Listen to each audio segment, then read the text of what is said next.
सलमान खान के घर पर फायरिंग का पंजाब कनेक्शन सामने आया है। शूटर सागर पाल जालंधर में करता था काम। कुछ दिन पहले सलमान खान के मुंबई स्थित आवास के बाहर कुछ लोगों ने फायरिंग की थी। इसकी जिम्मेदारी गैंगस्टर लॉरेंस बिश्नोई के गैंग ने ली थी। मुंबई पुलिस ने इस मामले में 2 आरोपियों को गिरफ्तार कर लिया था।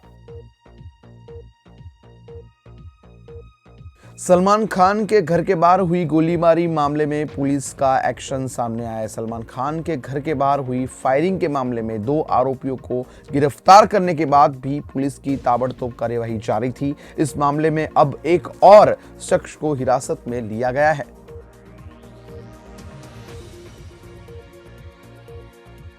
शेयर बाजार में ईरान इजरायल के बीच युद्ध की संभावनाओं के चलते बाजार में लगातार गिरावट के बाद वापस लौटे हरियाली। सेंसेक्स में 250 अंक चढ़ा और निफ्टी 22,200 के पार पहुंची है। गूगल ने फिर चलाई छटनी की तलवार। कॉस्ट कटिंग यानी लागत में कमी लाने के लिए कर्मचारियों की संख्या में कटौती की जा रही है। इससे पहले गूगल ने जनवरी में भी अपनी इंजीनियरिंग, हार्डवेयर और सहायक टीमों समेत कई टीमों के सैकड़ों कर्मचारियों की नौकरी से निकाला था। भारत की आबादी 144 करोड़ पार होने का अनुमान है। इस आबादी में 67% लोग 0 से 24 वर्ष के हैं। देश में महज 60% आबादी 65 वर्ष या इससे अधिक उम्र की है। संयुक्त राष्ट्र जनसंख्या निधि UNPF की तरफ से वार्षिक विश्व जनसंख्या स्थिति रिपोर्ट में बताया गया है कि भारत में सरकारी स्वास्थ्य सुविधाएं बेहतर हुई है। लोकसभा चुनाव के लिए भाजपा ने पूरी ताकत झोंक दी है। आज मुख्यमंत्री योगी आदित्यनाथ मेरठ में गरजेंगे। वहीं उधर अखिलेश यादव 20 अप्रैल को मेरठ जाएंगे। बम की झूठी कॉल पर स्कूल से काट दिया जाएगा बच्चे का नाम। धमकी देने का ये होगा अंजाम। यह कार्यवाही बच्चे पर दिल्ली स्कूल एजुकेशन एक्ट 1973 के प्रावधानों के तहत हो सकती है। दरअसल शिक्षा निर्देशालय ने इस तरह की अफवाहों से निपटने के लिए स्कूलों को सुरक्षा संबंधी दिशा निर्देश जारी किए हैं। CGHS लाभार्थियों को 120 दिन में इस खाते से लिंक करनी होगी आईडी। 90 दिन में बनवा ले PBH कार्ड। इससे पहले CGHS ने लाभार्थियों को आईडी और ABHA को वापस में लिंक करने की प्रक्रिया 1 अप्रैल से शुरू करने की बात की गई थी। अब आभा आईडी बनाने का समय सीमा बढ़ा दी गई है।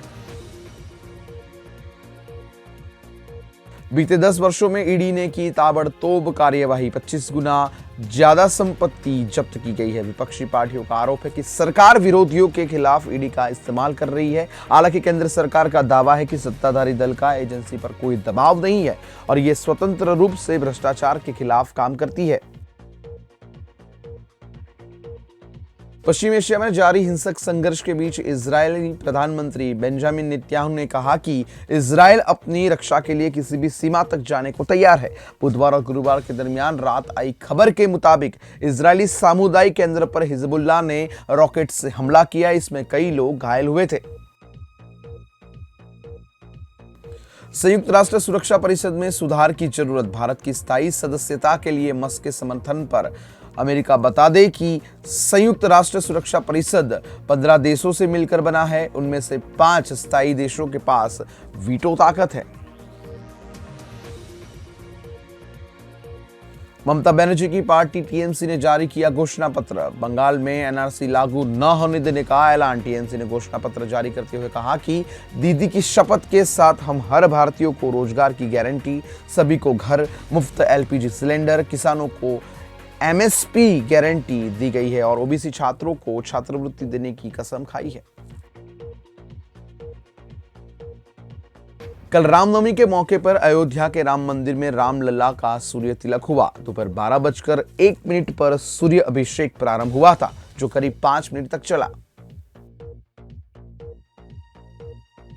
अहमदाबाद बड़ोदरा एक्सप्रेस हाईवे पर हादसा हुआ। कार और ट्रक की टक्कर में एक बच्चे समेत 10 लोगों की हुई मौत। प्रारंभिक जांच से पता चला कि पीछे से आ रही तेज रफ्तार कार एक खड़ी हुई ट्रक से टकरा गई थी। इस हादसे में 10 लोगों की मौत हुई।